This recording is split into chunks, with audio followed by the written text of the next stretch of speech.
വയനാട് കാട്ടിക്കുളം പുളിമൂട് കുന്ന് മിച്ചഭൂമിയിൽ താമസിക്കുന്ന ഗോത്രവർഗ കുടുംബങ്ങളുടെ ജീവിതം ദുരിതത്തിലാണ്.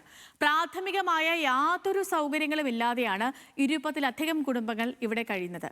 കഴിഞ്ഞയാഴ്ച കാട്ടാനാക്രമണത്തിൽ ഇവിടെ ഒരാൾക്ക് ജീവൻ നഷ്ടമായിരുന്നു.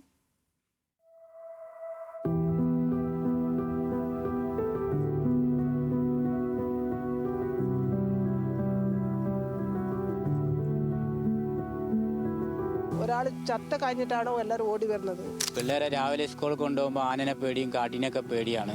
വോട്ടിനായിട്ട് മാത്രം ഇങ്ങോട്ട് വരുള്ളൂ, പിന്നെ അത് കഴിഞ്ഞാൽ ആരും തിരിഞ്ഞു നോക്കുന്നില്ല. എങ്ങനെ ഞങ്ങൾ ഇന്ന് കാടുമൂലല്ലേ എങ്ങനെ കാലക്കാലം നിൽക്കുന്നത്? 20 വർഷം മുൻപാണ് സ്വന്തമായി ഭൂമിയില്ലാത്ത കാട്ടുനായ്ക്ക വിഭാഗത്തിലെ കുടുംബങ്ങൾ ആദിവാസി ക്ഷേമ സമിതിയുടെ നേതൃത്വത്തിൽ വനം കയ്യേറി കാട്ടിക്കുളം പുളിമൂട് കുന്നിലെ മിച്ചഭൂമിയിൽ താമസം ആരംഭിച്ചത്. വെള്ളവും വൈദ്യുതിയും കെട്ടുറപ്പുള്ള വീടുകളും ഇപ്പോഴും ഇവർക്ക് അന്യമാണ്. കുറേ വർഷമായി നമ്മളിവിടെ താമസം തുടങ്ങിയിട്ട് നമുക്ക് ഇതുവരെ ഒന്നും കറണ്ടോ വെള്ളമോ വീടോ ഒന്നുമില്ല. ഒരു നടക്കാൻ റോഡില്ല. പിള്ളേരെ പഠിപ്പിക്കാനാണെങ്കിൽ ഒരു ബുദ്ധിമുട്ടാണ്. ആന കൊന്നിട്ട് ഒരാഴ്ച സ്കൂളിൽ പോയിട്ടില്ല. പിള്ളേർ വീട്ടിൽ തന്നെയായിരുന്നു. മിച്ചഭൂമിയിലേക്ക് എത്താൻ നല്ലൊരു വഴി പോലും ഇവർക്കില്ല.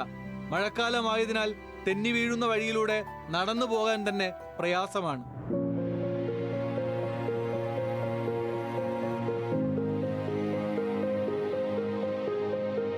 പ്രദേശത്ത് വൈദ്യുതി എത്താത്തതിനാൽ മണ്ണെണ്ണ വിളക്കുകൾ മാത്രമാണ് ആശ്രയം.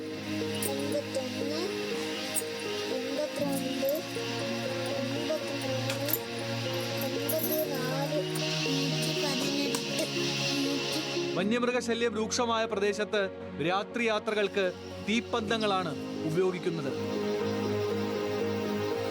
ആന കാട്ടി അല്ല അതിലെ കൂടെ ഇറങ്ങുന്നുണ്ട്. ഇന്ന് മിഞ്ഞാൻ തന്നെ കാട്ടി വന്ന് ഓടി 6 മണിയാകുമ്പോൾ ഈ സമയമൊക്കെ ഞങ്ങൾ ഭക്ഷണം കഴിച്ചിട്ട് അകത്ത് കയറിക്കോളും. പുറത്തിറങ്ങാനാവില്ല.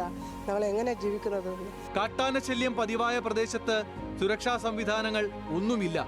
മിച്ചഭൂമിയിൽ താമസിച്ചിരുന്ന രാജുവാണ് കഴിഞ്ഞ ദിവസം കാട്ടാന ആക്രമണത്തിൽ കൊല്ലപ്പെട്ടത്.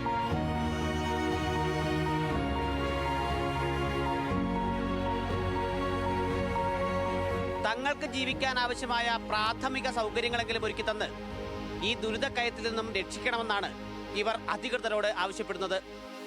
ക്യാമറ പേഴ്സൺ ജിതിൻ ജോസിനൊപ്പം ലിൻഡോ തോമസ്, ന്യൂസ് മലയാളം, വയനാട്.